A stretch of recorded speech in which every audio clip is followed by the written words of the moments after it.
Good morning students. आज हम chemistry में 5 चैप्टर चालकता एवं विद्युत अपघटन में विद्युत अपघटन पढ़ेंगे। विद्युत अपघटन इलेक्ट्रोसिस विद्युत धारा के द्वारा विद्युत अपघट्य के विघटन की क्रिया विद्युत अपघटन कहलाती है। जब हम विद्युत धारा के द्वारा किसी भी विद्युत अपघट्य को उसको विघटित कर देते हैं या विघटन कर देते हैं तो इस क्रिया को ही हम विद्युत अपघटन कहते हैं। यह विद्युत अपघटनी सेल या वोल्टमीटर में संपन्न होती है। जो विद्युत अपघटन की क्रिया है यह विद्युत अपघटनी सेल या वोल्टमीटर में कंप्लीट होती है या संपन्न होती है। इसमें विद्युत ऊर्जा का रासायनिक ऊर्जा में परिवर्तन किया जाता है। जो विद्युत अपघटन की प्रक्रिया होती है या क्रिया होती है इसमें हम विद्युत ऊर्जा को रासायनिक ऊर्जा में परिवर्तित यानी बदलते हैं। विधि मेथड विद्युत अपघटन कई विधि। विद्युत अपघटन के लिए दो उपयुक्त इलेक्ट्रोडों को द्रव में स्थापित किया जाता है। विद्युत अपघट्य के विलयन में आयन उपस्थित होती हैं। जब इलेक्ट्रोडों के मध्य विद्युत विभव लगाया जाता है तो धनात्मक आयन कैथोड की ओर तथा ऋणायन आयन एनोड की ओर गति करते हैं। ऋणायन एनोड पर पहुंचकर अपने इलेक्ट्रॉनों को खोकर उदासीन परमाणुओं में बदल जाते हैं। अतः इलेक्ट्रॉन की कमी अर्थात ऑक्सीकरण संख्या में वृद्धि होती है, अर्थात एनोड पर ऑक्सीकरण होता है। इस विधि में हम विद्युत अपघटन के लिए दो इलेक्ट्रोडों को लेते हैं जिन्हें हम किसी द्रव में स्थापित कर देते हैं और जो उसमें आयन होती हैं वो विद्युत अपघट्य विलयन के होती हैं। जब हम इलेक्ट्रोडों के बीच विद्युत विभव लाते हैं तो जो धनात्मक आयन है वो कैथोड की ओर और जो ऋणात्मक आयन है वो एनोड की ओर गति स्टार्ट कर देती हैं। ऋणायन एनोड पर पहुंचकर अपने इलेक्ट्रॉन को खोकर उदासीन परमाणु में बदल जाते हैं।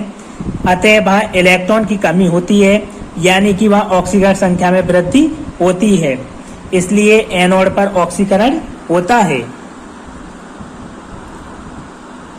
जैसा कि हम चित्र से देख सकती हैं, ये विद्युत अपघटनी के लिए हम एक पात्र लेते हैं। इसमें जिस हमें विद्युत अपघट्य का अपघटन करना है उसका विलयन भर लेते हैं और इसमें दो इलेक्ट्रोड लगा देती हैं।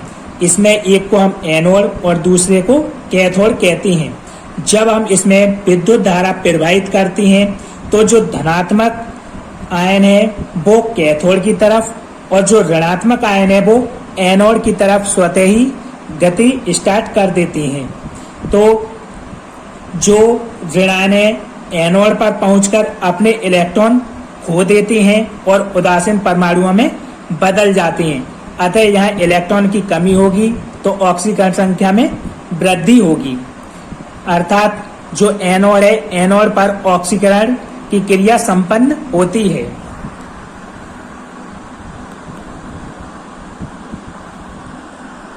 एनोड पर जो ऋणायन है वो उदासीन परमाणुओं में बदल जाएंगे अपने इलेक्ट्रॉन को त्याग कर।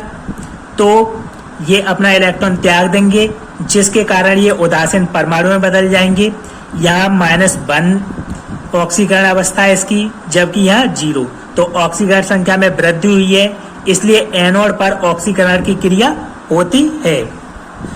दूसरी तरफ धनायन कैथोड पर पहुंचकर इलेक्ट्रॉनों को ग्रहण करके उदासीन परमाणु बनाते हैं, अर्थात कैथोड पर अपचयन होता है। जो धनायन है वो कैथोड पर जाते हैं और ये इलेक्ट्रॉनों को ग्रहण कर लेती हैं जिसके कारण ये उदासीन परमाणु बनाती हैं, अर्थात कैथोड पर अपचयन होता है। हम देख सकते हैं ये धनायन है, ये कैथोड पर जाएगा तो ये इलेक्ट्रॉन ग्रहण कर लेगा और उदासीन परमाणु बनाएगा।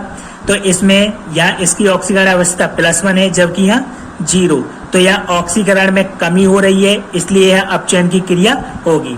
तो विद्युत अपघटन विधि में जब हम किसी विद्युत अपघट्य को विद्युत धारा की उपस्थिति में विघटित कर देती हैं तो उसे हम विद्युत अपघटन की क्रिया कहते हैं। यह क्रिया विद्युत अपघटनी सेल में संपन्न कराई जाती है।